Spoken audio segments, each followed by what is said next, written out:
see you back. Welcome to this April 27th City Council meeting. Thank you for joining us in this remote meeting format we're using in response to Governor Brown's stay home, stay safe order. This format enables City Council to meet, hear from the community, and take care of business while keeping its members, staff, and the public safe. Following our first couple of items tonight, there will be a public forum, followed by 2 action items and 3 public hearings. That may have changed. That's changed a little bit. There are several housekeeping announcements and instructions related to the meeting format that I need to take care of first. Thank you for your patience while I work my way through these. Anyone wishing to access the meeting can do so by watching the live stream available on our website, the broadcast on Comcast Channel 21, or by following the access instructions listed for this meeting on the public webcasts and meeting materials webpage. For those who join the meeting via computer, device, or phone, your microphone, webcam, and phone are automatically muted when you enter the meeting as an attendee. If you wish to participate during the public forum portion of the meeting and haven't already done so, please raise your virtual hand now to join the speaker's queue in one of 2 ways. For those viewing the meeting on a computer, laptop, or other device, click once on the blue hand icon. For those listening to the meeting on a phone, press *9. We will continue accepting raised hands until 7:35. The meeting moderator will unraise or disallow any requests to speak that are made after the deadline. When the public forum begins, our meeting moderator will announce the next 2 speakers at a time. When it is your turn, the moderator will announce your name and unmute your microphone. You will have 2 minutes to speak. On tonight's agenda, we also have 3 public hearings, which are an opportunity for the public to provide testimony specifically related to the proposed resolutions and ordinance. For those wishing to testify at one of these public hearings, please wait to raise your virtual hand until after the conclusion of the public forum. In my introductory remarks for each public hearing, I will announce that it is time to raise your hand if you wish to speak. Requests will be accepted until the first person to testify begins speaking. The format will be the same for providing testimony as the public forum, except that you will have 3 minutes to speak. Finally, I want to thank everyone again for your patience, flexibility, and good humor as we work through any kinks with this format that is very new to most of us. As always, feel free to contact any one of us individually or together via email or voicemail if there is testimony you were not able to provide or wish to get to us in a different matter. And so we begin.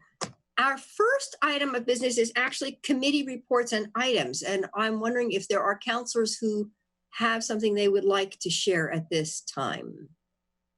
Any items? Counselor Syret, take it away. Thank you, Mayor. So I just want to an issue that a number of us, I think all of us got emails about, folks who are concerned about the apartment development on Lombard off of River Road. And this was a topic that I spoke with some community members about a year ago. And this is, a private development. It had been a Homes for Good site, and Homes for Good chose to sell this particular piece of property to a private developer who's, I believe, going through the permitting process. I do not know where they are in that process, but their development would, cut down, I think, about 40 trees and put in quite a lot of paved parking right up and very close to the greenway and our bike path. And, this is a challenge for me because I've been a big proponent of, increasing our density and building multifamily housing. And so I do see this as a little bit of a conflict between some of our values in terms of those goals and also maintaining our green space. So I just wanted to raise the issue here, let folks know who are watching our council meeting that we are hearing from folks and that some of us are thinking about how, we might be participants in an effort. One of the things I understand is community is coming together to try to raise money to see if they could convince the developer to sell the land back to to what I would assume would be some kind of trust. So I'm not proposing that we try to find, $850,000 to do this, but I am probably going to suggest to some of these advocates that they come to the budget committee to see if there might be some small amount of money that the city might be willing to contribute to that effort. It could be held in trust. It could be a great site for Tiny's Homes development along the line of Square One Villages. I think there are just a myriad of things that we could imagine that land still providing housing, but also in a way that is more workable with our natural area that it's going to abut right next to. The other thing is the developer might be convinced to modify their project, though like any private developer, I know they are trying to maximize the square footage that they have there to build housing units. So it's a conundrum, but I wanted to bring it up. I know others are pondering what might be done and just wanted to share a little bit of what I was thinking about. Yeah, thank you for that. Emily, Councilor Semple, sorry. Thank you, Mayor. I don't want to be repetitive, but thank you, Councilor Syret. I've also been very concerned about this dilemma between the green space and the housing needs. And I would like to revisit it and, of course, find something equitable. But yeah, I thank you for bringing that up. I do want people to know that we've heard them, and I don't or didn't know any solutions, but yeah, I'd like to pursue that. So thanks. Thank you. Any other councilors with comments? Betty, Councilor Taylor, take it away. Thank you.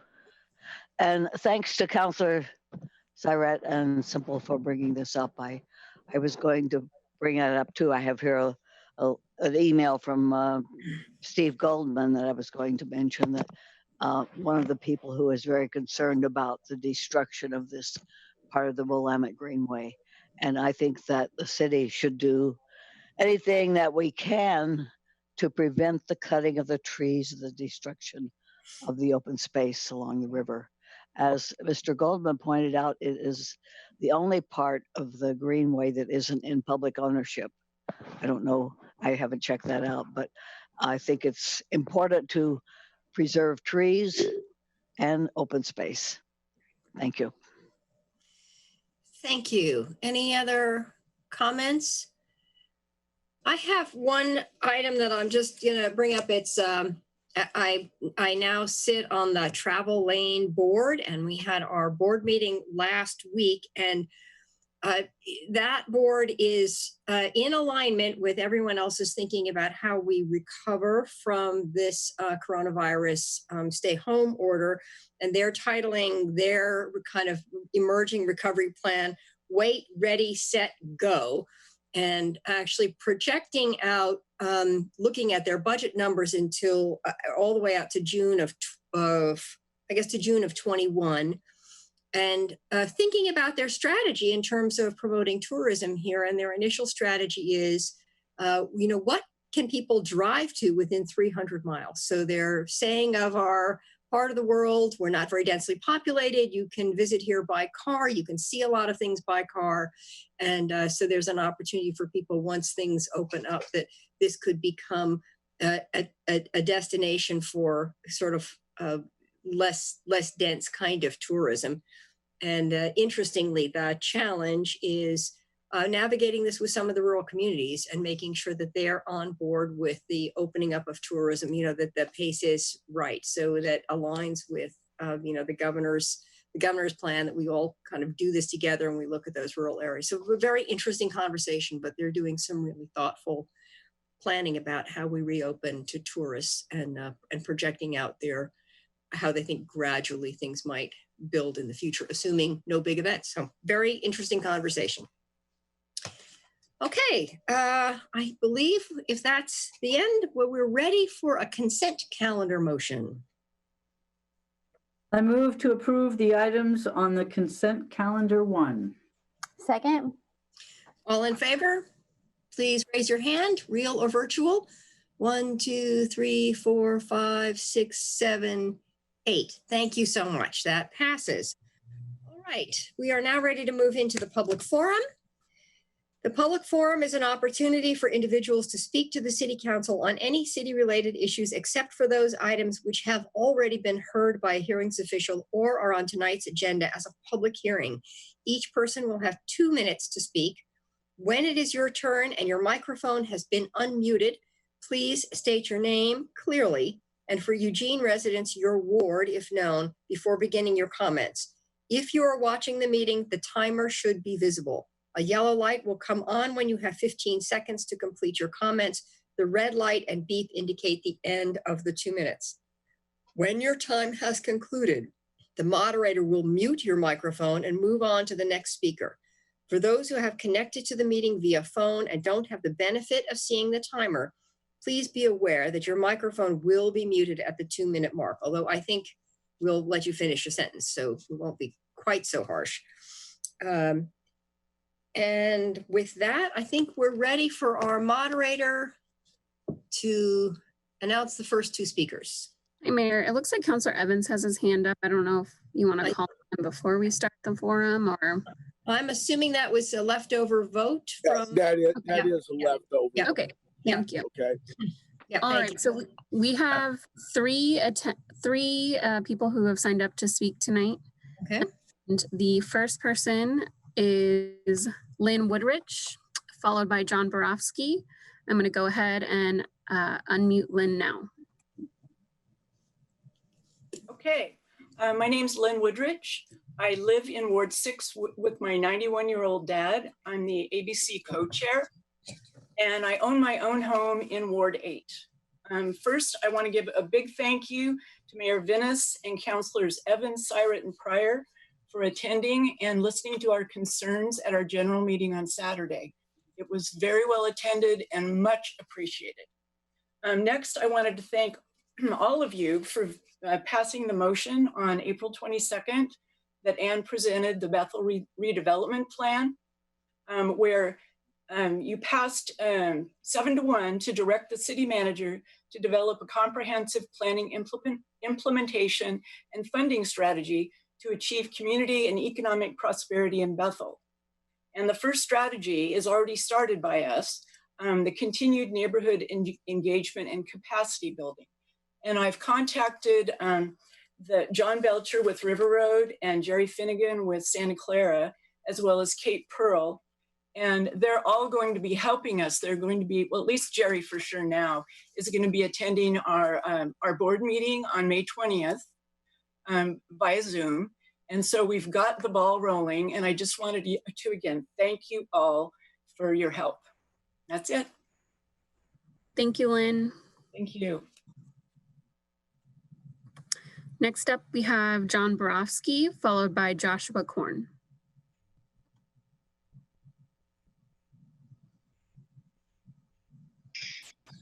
Good evening. Can you hear me? Yes. Thank you. Thank you, Mayor and City Councilors, for allowing me this opportunity to speak to you tonight. I just wanted to thank you for the action you took at the 5:30 work session to approve the consolidated plan and the one-year action plan for the community development block grants. As a citizen member of the Consolidated Plan Advisory Committee, I just wanted to let you know that the process that was undertaken was done in a very professional and responsible way. The consultants from Cloudburst and Cachito did an excellent job of providing us with the data and information we needed to make informed decisions on this very important plan that you adopted at 5:30. Just so that you know, these plans seem esoteric sometimes, but when they actually hit the streets, they are doing enormous amount of good for some of our most vulnerable population. So again, I just wanted to thank you and thank staff, Stephanie Jennings and her staff, Teresa, and the other people involved in this action. It's quite a Herculean attempt to get the documentation that is needed for any type of federal funding, much less put together a packet for a 5-year comprehensive plan. So thank you to staff. Thank you to you folks for doing your part in approving it and moving forward with the plan. Thank you. Thanks, John. And lastly, we have Joshua Korn.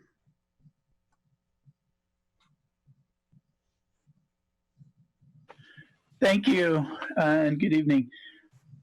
First of all, I want to express my dissatisfaction with this format.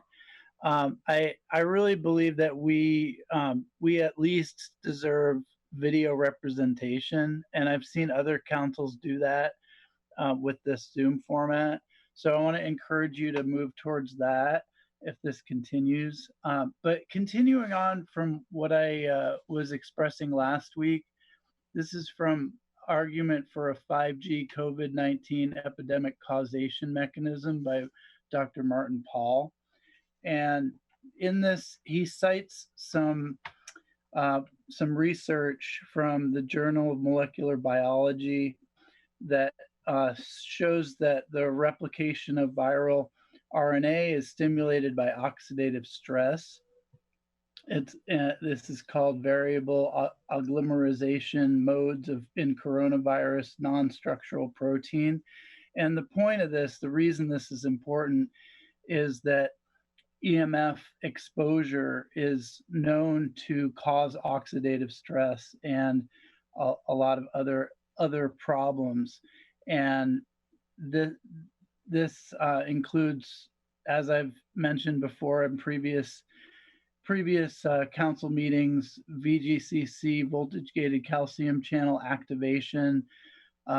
This is also known to exacerbate the viral replication and the effects of viral infection, especially those that have roles in the spread of the virus and also the mechanism by which this coronavirus causes death.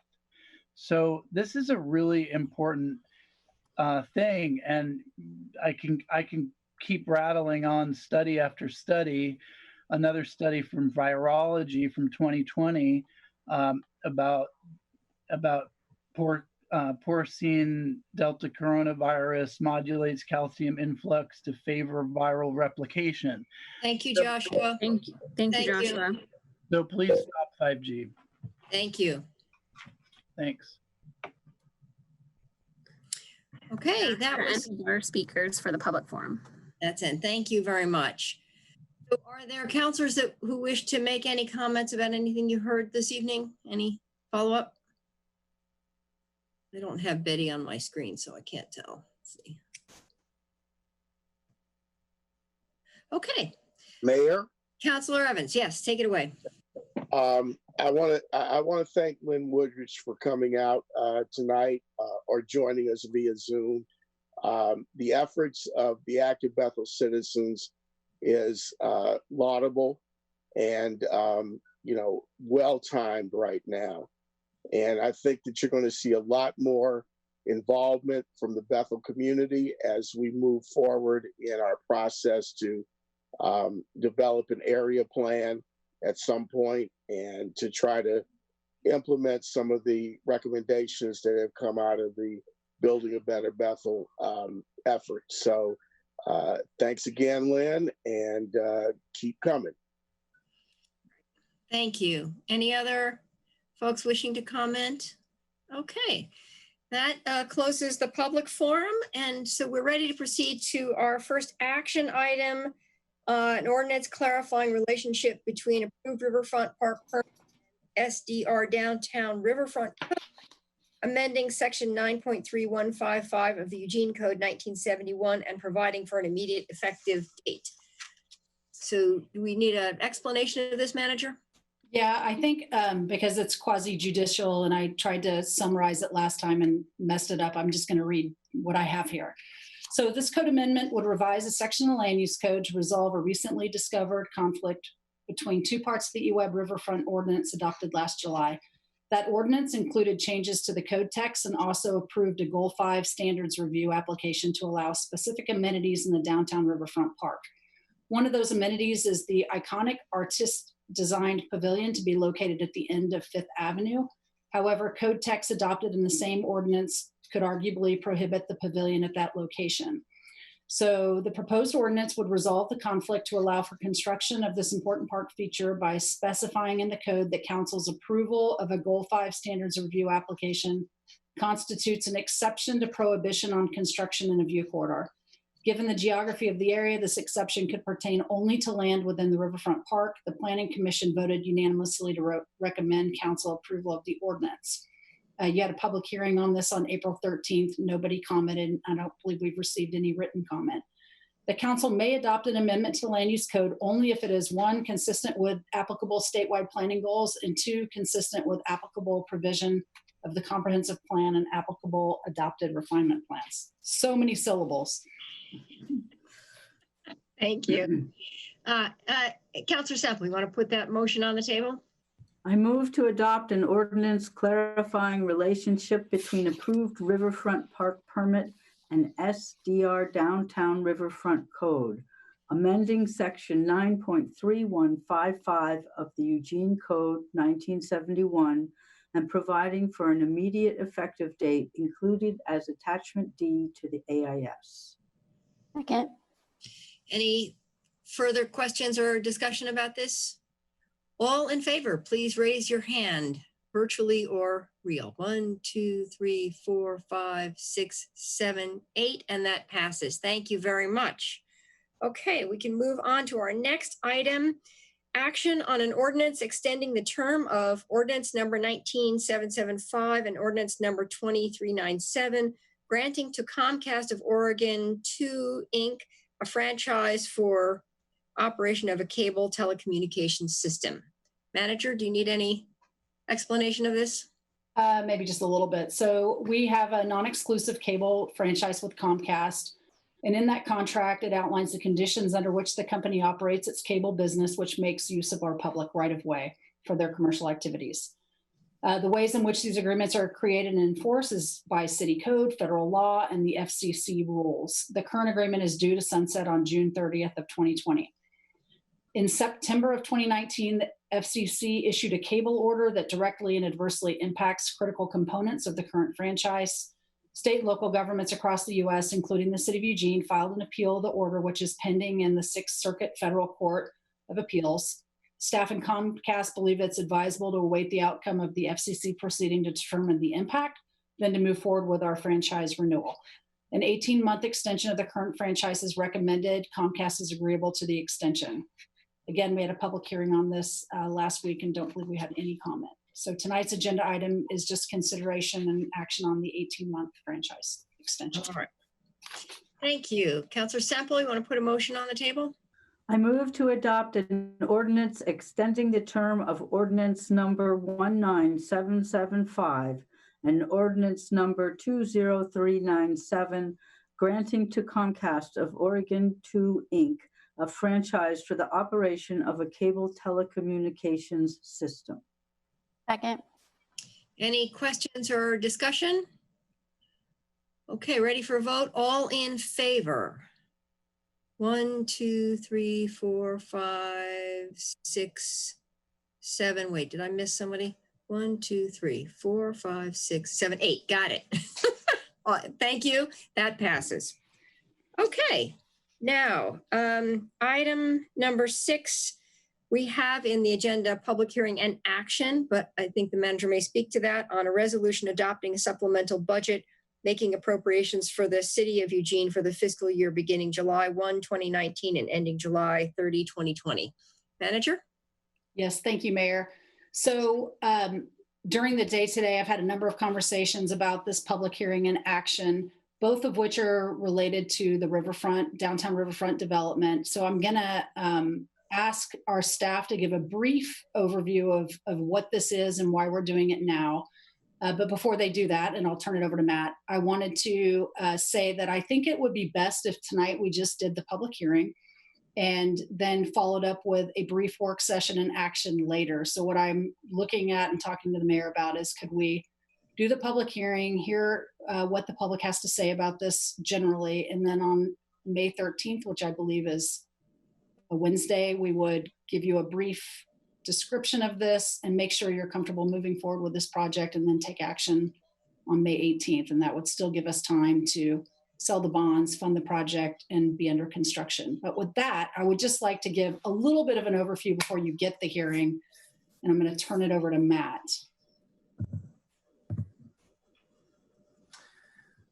Okay, can you hear me? Yes. So my camera isn't turning on, so I won't worry about that right now. So good evening, Mayor and Councilors. I'm Matt Rodriguez, the Acting Public Works Director. And it's been a while since we talked about the Riverfront Infrastructure Project, so I wanted to provide a bit of background and context for the Supplemental Budget 2 public hearings tonight. These relate to budget actions appropriating funding for Phase 1 of the Riverfront Redevelopment Infrastructure Project. So I'm going to try and share my screen right now and show you a map.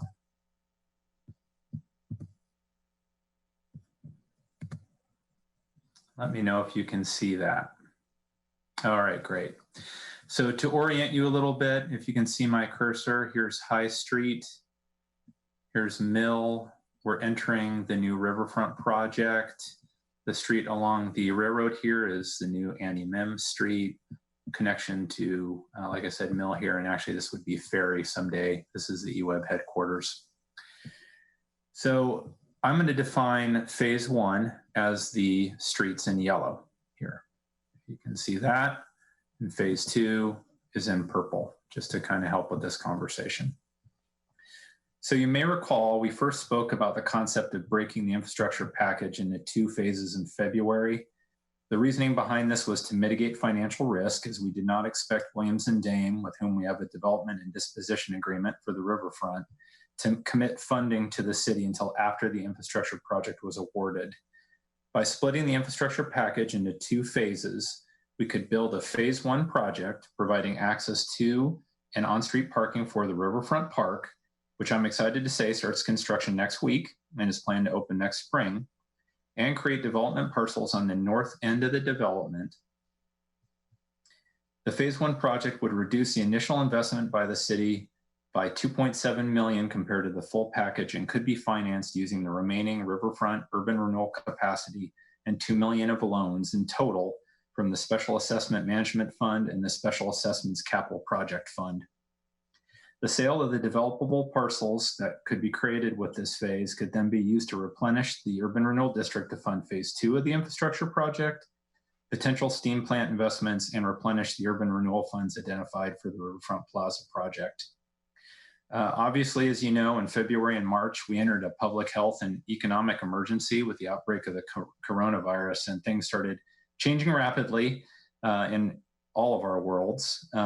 We had the OR 21 World Athletic Championships now become the OR 22 World Athletic Championships. And if you remember, we're planning to hold a fan festival at this site. We also had uncertainty about how we were going to go forward with construction of capital projects during this time, and needed some time to think about how to implement the governor's Stay Home, Save Lives executive order, so that contractors could continue to work safely. And we did meet with local contractors and talked with partner agencies around the state about how they're doing that. In addition, our City of Eugene response to the coronavirus stood up our Emergency Operations Center. And there's something called Emergency Service Function 14 that relates to community recovery. And we identified the importance of moving forward with our capital infrastructure projects to create jobs and provide economic stimulus into the local regional economy when we could. So after we delved into this a little bit, we were able to work with local contractors to figure out how to go forward with projects safely and following the governor's executive order. We are going forward with a number of capital projects this summer, and the Riverfront Infrastructure Project is one that we continue to move forward. So we advertised the project in March. Bids were opened on April 9th with a very favorable low bid of approximately $6 million. And again, this is for phase one. That was about 900,000 or over 13% under our engineer's estimate. So it was really a good bid. So these SB2 public hearings relate to the budget actions to appropriate funds to move forward with construction of phase one, as we've discussed, for the Riverfront Redevelopment Infrastructure Project. So I'm going to hand it over to Danny now to share a few comments, and then I think Twyla is going to discuss the budget actions in more specificity. Good evening, Mayor, City Council. This is Denny Burrow. Hope you can hear me.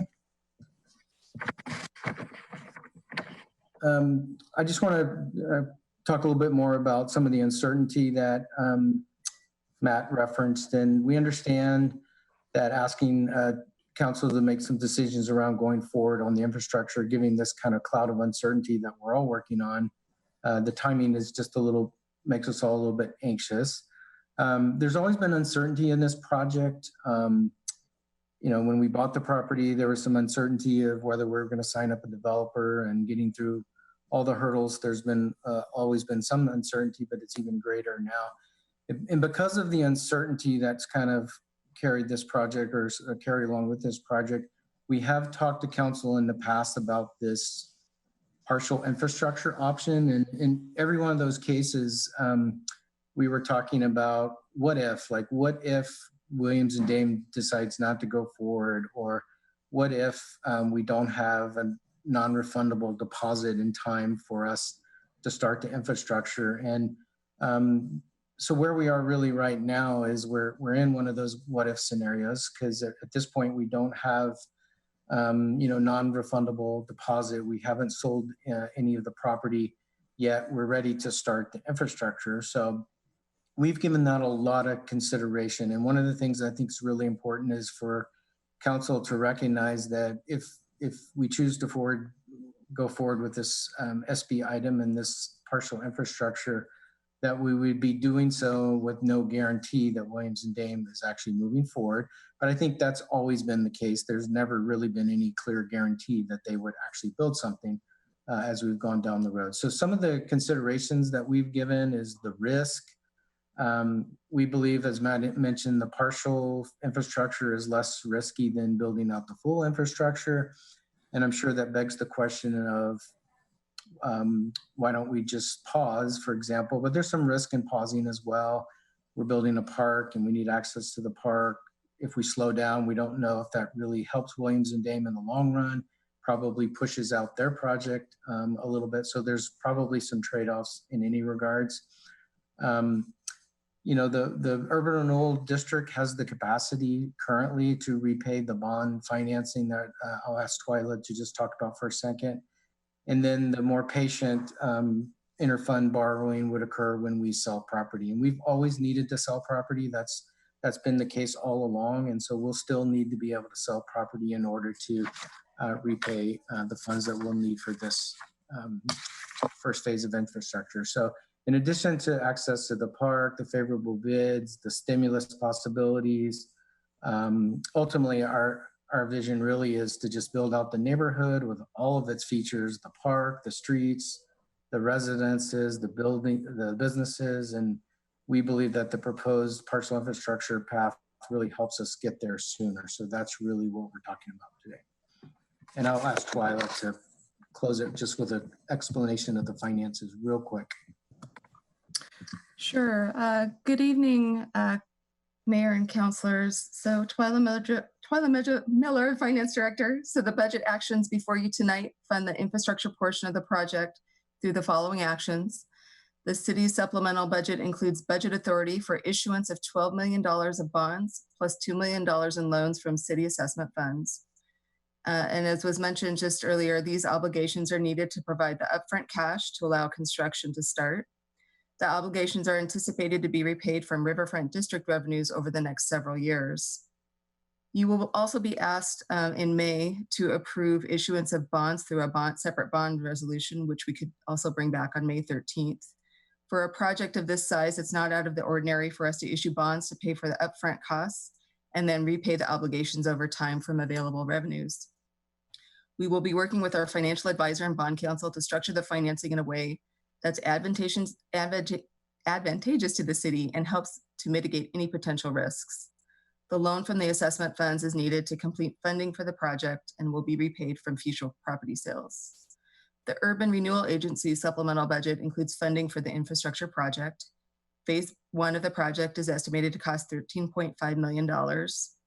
And so on this budget action, there's $5 million of additional appropriation included, which together with redirecting the plaza funds and accounting for what has already been authorized will fully fund phase 1. Funding sources for this project are the bond proceeds from the city, the loan from the assessment funds, and other existing URA revenues. And with that, I'll turn it back over to Denny. I think we're done. Okay. I have, thank you for that explanation. I have Councillor Clark and Councillor Semple. So Councillor Clark? Thank you, Mayor. Thank you for the presentation, guys. Denny, I know that you've mentioned there that Williams and Dame are not technically committed to us yet. We haven't signed agreements on those in terms of the long-term continuation of work. But wouldn't you characterize that we're rather committed to them and their plan at this point if we're to vote to do this? I would say, first on their behalf, I would say they're still very committed. We have ongoing conversations. We meet with them regularly. They're stuck in the same worldwide situation that everyone else is stuck with. So they're trying to keep their investors on the hook and all that. So I would characterize them as still committed, but the world's on pause and Williams and Dame is on pause right now. So what I mean by that, and forgive me, my question should have been, we don't have them under contract, but we're essentially committed when we take this action. Is that correct? Well, we're not committed to Williams and Dame. I mean, we've always been committed to the project and will continue to still be committed to the project. We don't have to sell to Williams and Dame. I think the important consideration is that we need to sell property in order to pay off this first phase, and it's going to. We're committed to their plan, though. Yes. Yes, we are, but we like their plan. We like the way the streets lay out and the parcels laid out and all that. So, but we could sell to someone else, and if the infrastructure is there, the property is going to have a lot more value, and we'll have a lot more interest in selling that property. So we're not committed to necessarily having to sell it to them at this point, but we're still working with them for sure. Yeah, no. I'm entirely comfortable with working with them. What I was just trying to say is this is an iterative process where, you know, we're all committing over time to what we're doing here. And it just seemed like we're taking a big step to commit to all of this with a big chunk of resources. I'm going to jump in here, Denny. I think this is the purpose of having a follow-up work session after the public hearing so we can dive into a lot of these questions. I think this is what we've always called Plan B. This is the plan we would do if Williams and Dame dropped out. So I think it's a commitment to us and to the park and to making sure we can develop that site, less so of a commitment to them.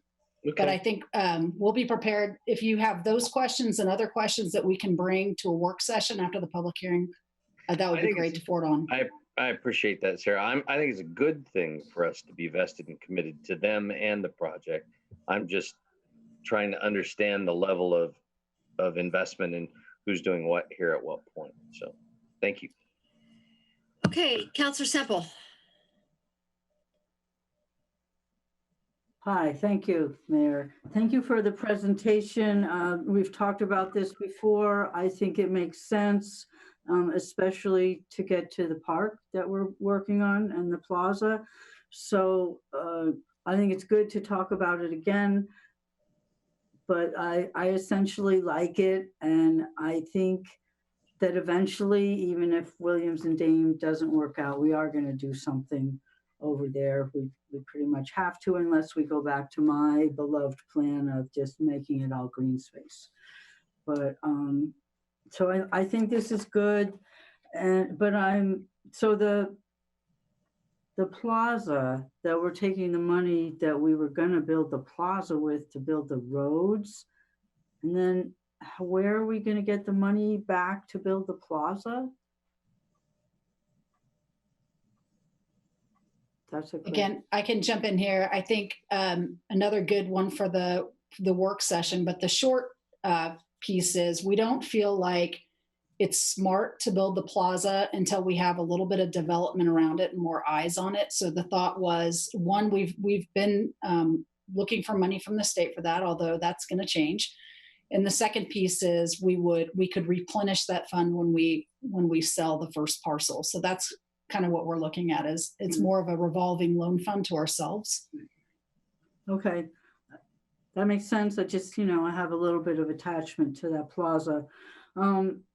And then I just don't understand the numbers. If it costs 13.5 million and we're gonna have 12 million in bonds and 2 million in loans, that's 14.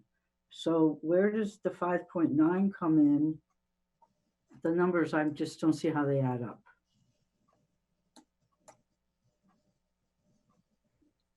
Lila? Yes, sorry, I was just unmuting myself. So we have the bond proceeds, which is really a kind of a cash flow issue to repay tax increment, as tax increment is received over the life of the district through 2024. And then there's the $2 million in loans, which is also a financing mechanism. And then we're reallocating 3.75 from the Plaza project towards this as well. And the 5.9 million, and how come it all adds up to more than we need? Well, so part of this, there's two pieces. So part of this is the cost of the project, and part of this really is financing and cash flow.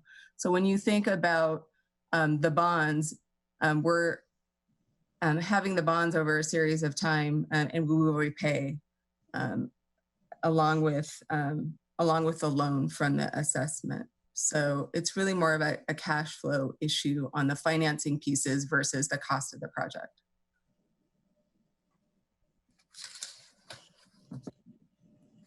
Okay, maybe we could talk later because I'm still a little confused. Okay, and we can bring back more information and make that a little more clear for you when we come back in May. Thanks. Okay, and Councilor Zelenka.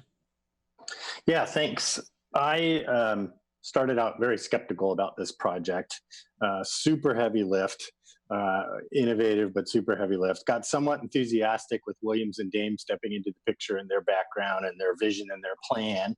And the way that we were proceeding made me feel comfortable because the risk was very limited with a parallel tracks that we're going down with a partner. In fact, the LID that we had set up, which is no longer going to be able to be done, had a 50-50 split. They pay 50%, we pay 50%. And so we were working together hand in hand to make this happen with the same goal and the same time frame, and they were going to be doing their parts of the development. But with the BOLI decision that blew up the LID and this COVID recession, we are now embarking on a very different path than we were working on before. So we don't have a development agreement with Williams and Dames, and we're likely not to get one for probably a very long time. And while Williams and Dames is still at the table and still interested in this project, they're probably going to be a long time before they get there and before we get an ink deal that puts us in the same position we were before. So now we're moving forward as the developer. So we're spending millions of dollars, $6 million right now, more to come, on infrastructure without any development deal. And so hoping that it will come if we build it, but no guarantees. And we weren't going to be building all this stuff unless Williams and Dame did their part too. So it could take a year, it could take 10 years to do this and get the development and for us to be able to make this happen. So my fear is that we get stranded assets or infrastructure that we build that doesn't get used. It wasn't too long ago that we had in this community Bancroft financing for residential lots where cities put in the infrastructure and locally that turned out to be a complete disaster for a decade or more. Cities couldn't sell the lot lots. And so the infrastructure just sat there and it deteriorated over time and had maintenance costs to it too as well. So this new path flips the model that we had, and it's hard and it's headed with a substantial increase in the risk profile to the city of Eugene. And and if this had been brought to us originally as the first deal, that would have been DOA, I believe. I would not have voted to be the developer without the developer partner and putting us in the role of developer. So I would not have supported that, and don't understand why we need to do this now and work towards without a development agreement. Substantially increases our risk. And Thank you, Alan. I'll need another round. Well, you know what? We are going to have a work session on this. And so I actually don't want to turn this public hearing into a work session, which is rapidly happening. So this is the reason for delaying and having a work session, so all of this information can be aired out in that context. So it's all right with all of you. I'm going to move into the public hearing and we'll get to hear from the public right now. Okay, so with that said, let me read the rules around the public hearing. Those wishing to speak during this public hearing should now raise your virtual hand to join the speakers queue in one of two ways. For those viewing the meeting on a computer, laptop, or other device, click once on the blue hand icon. For those listening to the meeting on a phone, press *9. At the beginning of your testimony, please state your name clearly for Eugene residents, your ward, if known. You will have 3 minutes to comment. If you are watching the meeting, the timer should be visible. A yellow light will come on when you have 15 seconds to complete your comments. The red light and beep indicate the end of the 3 minutes. I now open the public hearing. Moderator, do we have speakers? We do. We have 2 speakers tonight. First up will be John Borofsky, followed by Tiffany Edwards. I'm going to go ahead and unmute John now. Good evening, everybody. Can you hear me? Yes. Thank you. Good evening. My name's John Borofsky, and what would a supplemental budget be without me testifying? So I'm going to testify probably at both of these public hearings. The first one, I'm going to talk a little bit about the process, and then the second one, I'll talk nuts and bolts. To start off, I feel that the uses of these funds proposed in the supplemental budget are in line with the council's and the community's goals. In the AIS, it says that the project has had considerable public input. And I agree with this to some extent.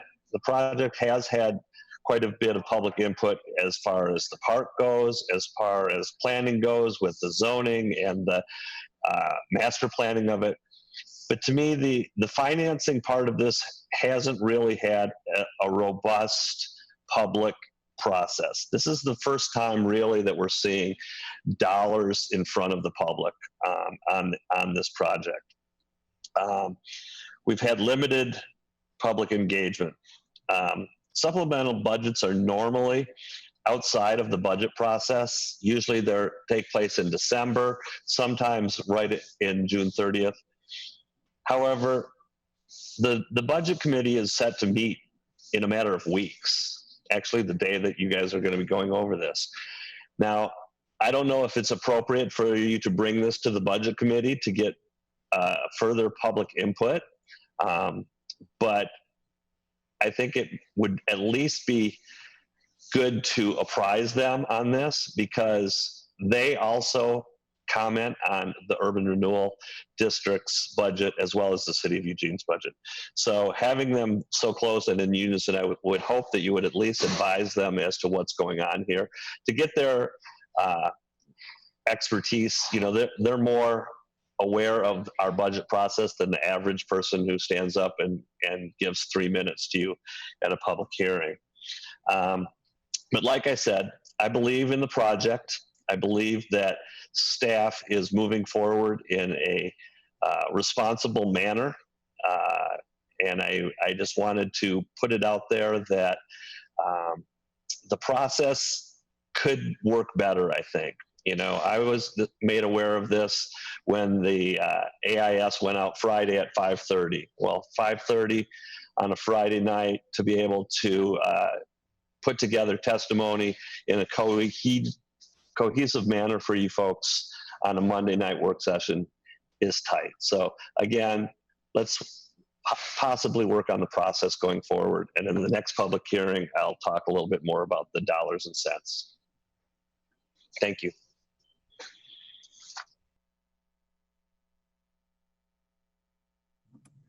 Next up, we have Tiffany Edwards.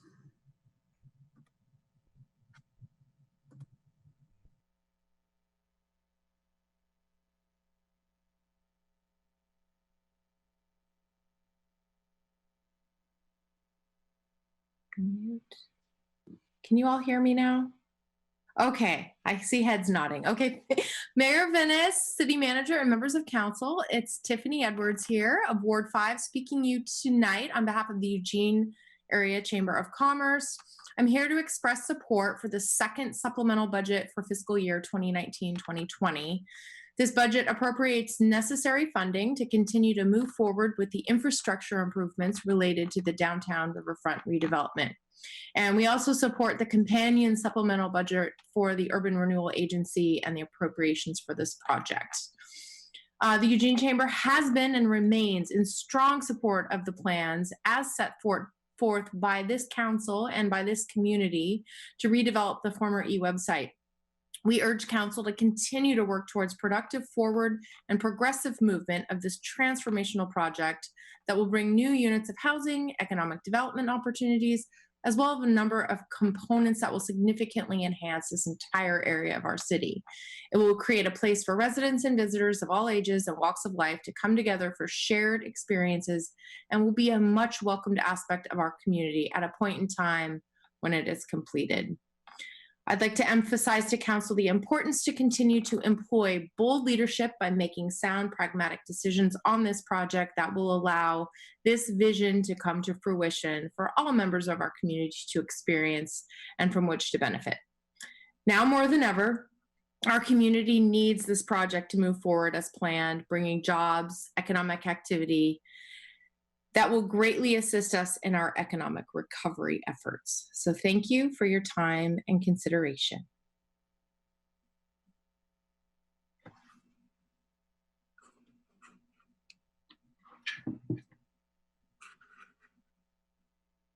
All right, she was the last speaker for that public hearing.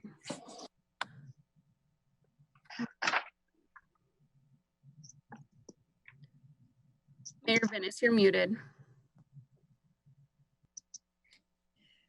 Okay, we're back.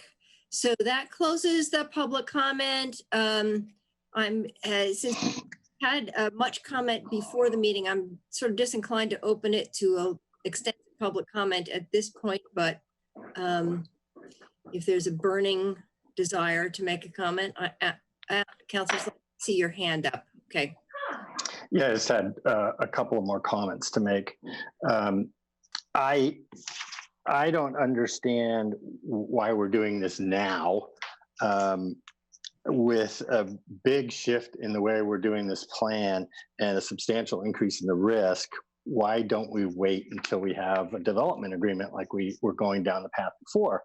We don't know what's going to happen with the COVID recession. It could last a very short period of time. It could last a long time.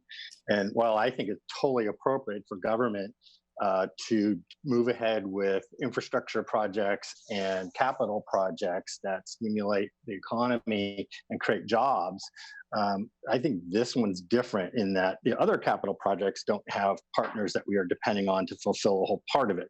Things like farmers market, park blocks, new city hall, affordable housing, homeless shelters, all the projects in the CIP and the road projects. I think those are all pretty significantly different types of projects. This one has a lot more risk and a lot more partnership involved in it that we don't have a partner for. So, so when we come back, I'd like staff to also bring back, if they could, the maintenance costs associated with building infrastructure that why for the years that we potentially could wait. We don't know how long that's going to be. It could be 1 year, could be 10. So if they could bring back the maintenance cost, which isn't going to be insubstantial, it increases over time too. So I'd like to see what those numbers look like when we come back next time. Okay, thank you. Councillor Evans. Thanks, Mayor. I concur with Councilor Zlink on this. There have been 3 different iterations of this plan since we started, and most of those iterations have come, or all of them have come, because Williams and Dame wanted to change how this plan was going to look and how things were going to move, including the amount of investment that the city was going to make with regard to infrastructure. So we were at an original plan where we had affordable housing on the south end. Now it's on the north end. I'm really, this environment gives me great pause, because we could get into this and have no partner, no private partner, and, be stuck with an eyesore. Nobody knows what's going to happen with the economy.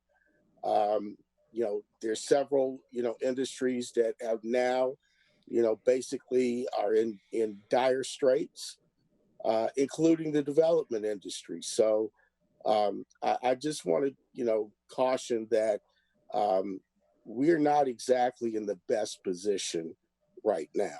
So that's my 2 cents.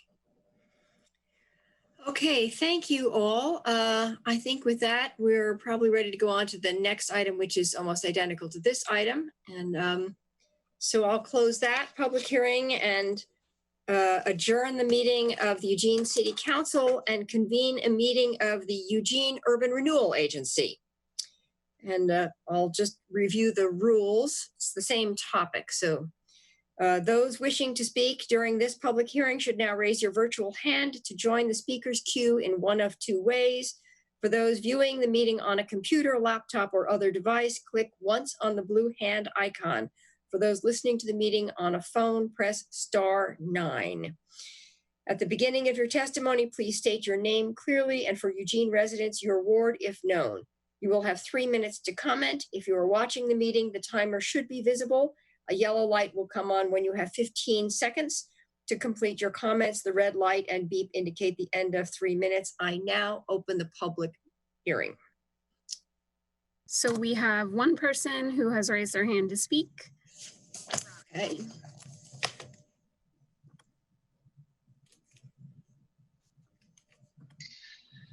Good evening. How are we here? John Borofsky, Ward 3. Thank you for the opportunity to speak to you today. So you heard me on my last public testimony. This one I'm going to kind of get into a little bit of the nuts and bolts, because that's what I do. Again, I feel that this is a vital, good project, and there are positive aspects for it.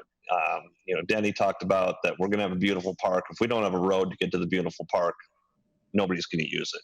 But that's beyond the point.